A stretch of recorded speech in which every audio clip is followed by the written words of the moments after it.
Hey Believe Nation, it's Evan. My one word is believe, and I believe in you, and I want to see that thing you've got inside of you come out and have a big impact on the world. I started the Mentor Me series to hang around people who've done more than us, and hopefully we can learn from them, the way they think, their mindsets, their beliefs, to help us be the best version of ourselves. So today we're going to learn from Kobe Bryant and some of his best motivation. Mentor me, Kobe. And as always, guys, as you're watching, if you hear something that really resonates with you, please leave it down in the comments below. Put quotes around it so other people can be inspired as well. And when you write it down, it's much more likely to stick with yourself too. Enjoy.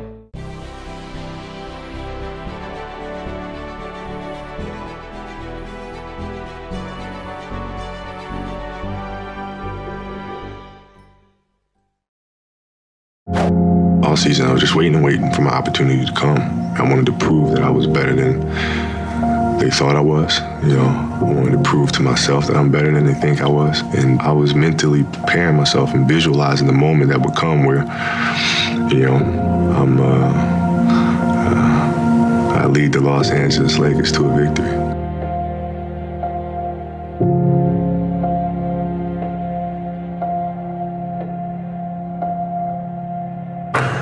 I've been with you for a long way. The one moment that stands out of, we've done, I don't know how many done, we've done, 800 events. Mm-hmm. The one time was 4 a.m. We went out to practice at 4 a.m. And that was your idea to do it. But then, all these Nike people are like, no, let's not do that. And then you're like, let's do it at 4 a.m. So you got security, you got brand marketing, sports marketing going, no, let's not do it. You're like, let's do it. Because that's, you're obsessed with this. Right? To me, it just makes complete sense. Not to us. But I don't, okay, so. See, all right. Usually, I'm sleeping at 4 a.m. You're working out. So talk about that. Okay, so if your job is to try to be the best basketball player you can be, mm-hmm. right? To do that, you have to practice, you have to train, right? You want to train as much as you can, as often as you can. So if you get up at 10 in the morning, train at 11, right? 12, say 12. Train at 12. Train for 2 hours, 12 to 2. You have to let your body recover. So you eat, recover, whatever. You get back out. You train, start training again at 6.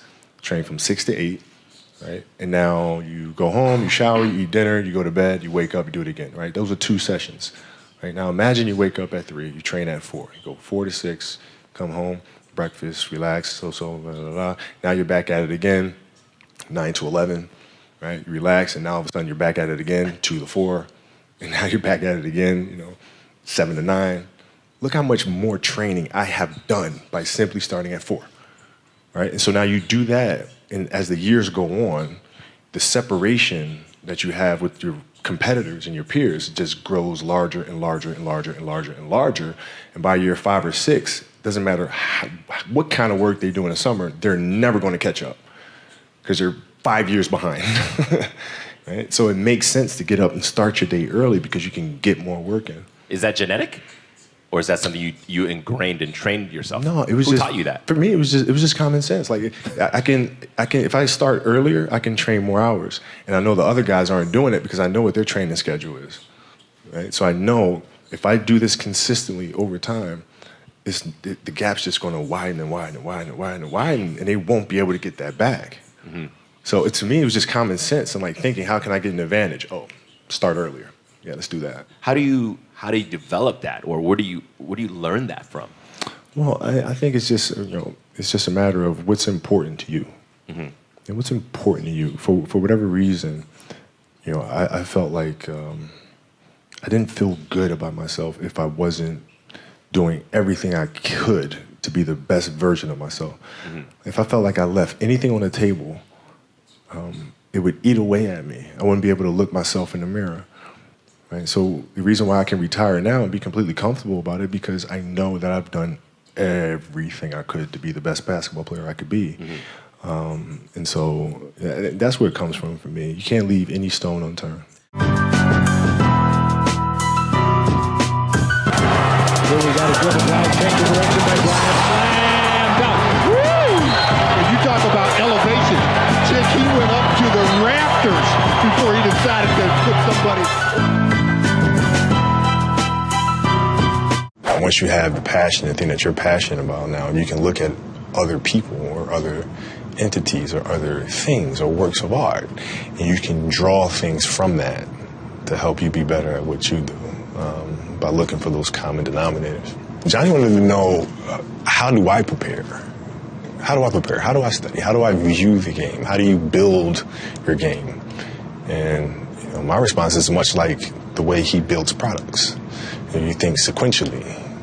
You look at the end result of what you want to create, but in order to create that, there's so many other little things that go into this massive entity or device. It's no different than building my basketball game. You start with, what do you want your game to be? What would make your game most unstoppable or hard to deal with? And now you work backwards from there. And you start building it one piece at a time, one move at a time, one counter at a time. So there's a lot of similarities there.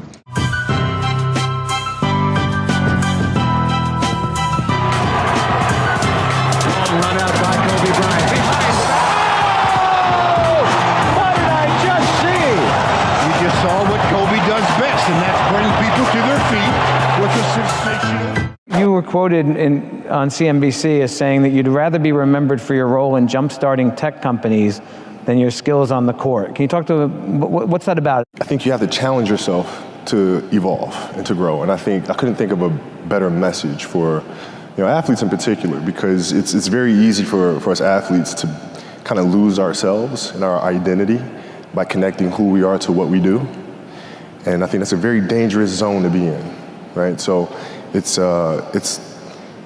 common sense to me to be able to say, okay, the next stage I'm going after with the same intensity, the same attention to detail, the same curiosity. So of course I'd want to be better at that than I was in my previous career.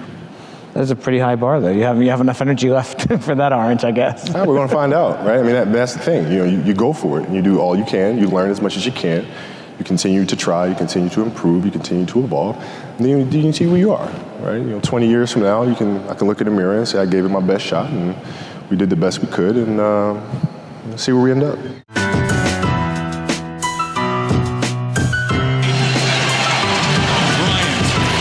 Against Patterson, Kobe cannot get Patterson in the air. A wild three, he hit it! Just when you think the basketball gods can't get any cooler. No, I've told you before, this is not the guy you want to let you. Well, I mean, the passion came from the love for the game.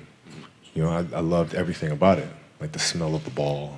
You love the smell of the ball? Yes, the ball. The smell of like brand new sneakers and like the sound the ball makes when it hits the ground. Sneakers in the gym. Sneakers squeaking. Yeah, the ball going through the net. Like all those things I love. And so the passion comes from that, because once you have that love, you just want to be a part of this thing all the time. Is there one moment where you can say it defined your passion for basketball? Is there a story or moment when you said, "Damn, that was it. That was like when I felt really passionate"? No, it doesn't. It never leaves. It never leaves. Like the game is just a part of me. So it never leaves. Even now that I'm retired, everything that I've learned from the game of basketball, I've carried it over into life. Mm-hmm. Like basketball has helped me be a better person, a better friend, a better father. Well, because there's life lessons that are within the game, like communication, like unselfishness, like attention to detail, and empathy and compassion. Like all those things are in the game. And as an athlete, if we are aware of those things, it helps us become better human beings. Mm-hmm. And you can apply that toward your post basketball days, your retirement, into your business world, your future ventures. Sure. I mean, you can apply. I was applying that even while I was playing, just in life outside of the game, and even more so now. In building a business and all these things. The kind of culture you want to have. All those things are directly learned from the game of basketball for me.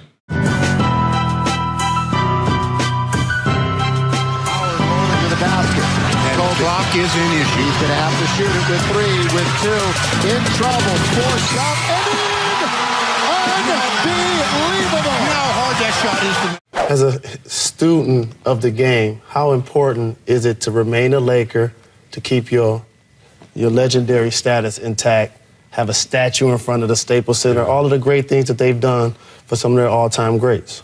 No, it's of utmost importance. Like, I mean, I was such a diehard fan, Laker fan growing up, man. And just my personality, like, it would, for me to ask for a trade or to go play someplace else to try to chase a championship, that's not me, man. That's not what my career has been about. That's not who I am, man. You know, I stay with it. You know, stuff that I've been through in my life and been through in my career, if it just taught me anything, is the fact that you'll have good moments, you have bad moments, you have great moments, you have horrible moments. You just keep going through all of them, and then things work themselves out. They'd love to get it into Nash's hands, and they do. Ball knocked away, stolen by Parker. There it is. Here comes George to Kobe Bryant. Bryant inside, it's gone. A 1-point game. Walton can tip it. Bryant with the save. Oh, you got to get a shot here. Final seconds. Bryant for the win.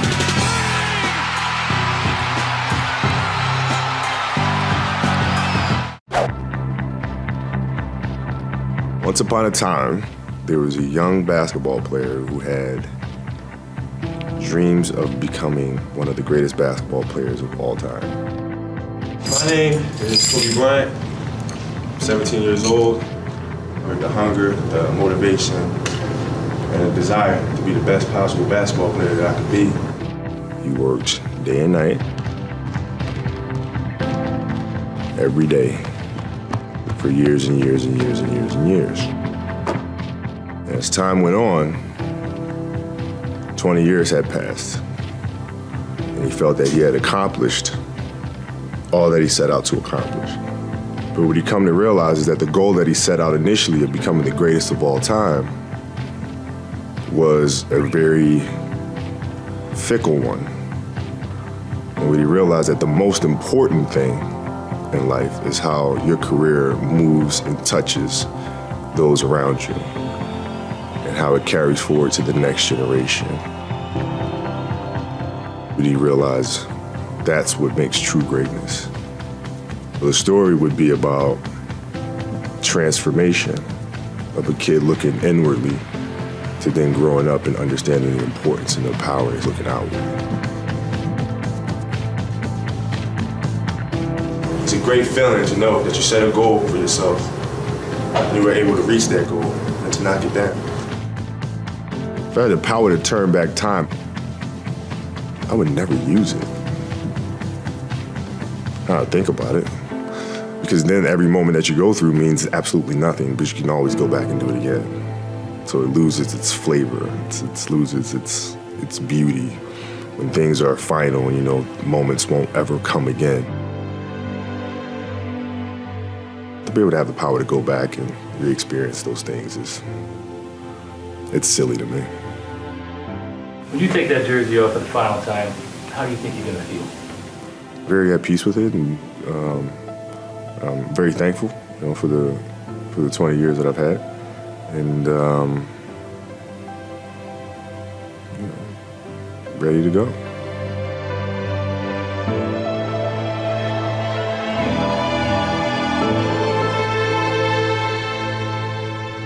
If you want another awesome video in our Black Excellence series, check out the video right there next to me. I think you'll enjoy it. Continue to believe, and I'll see you there.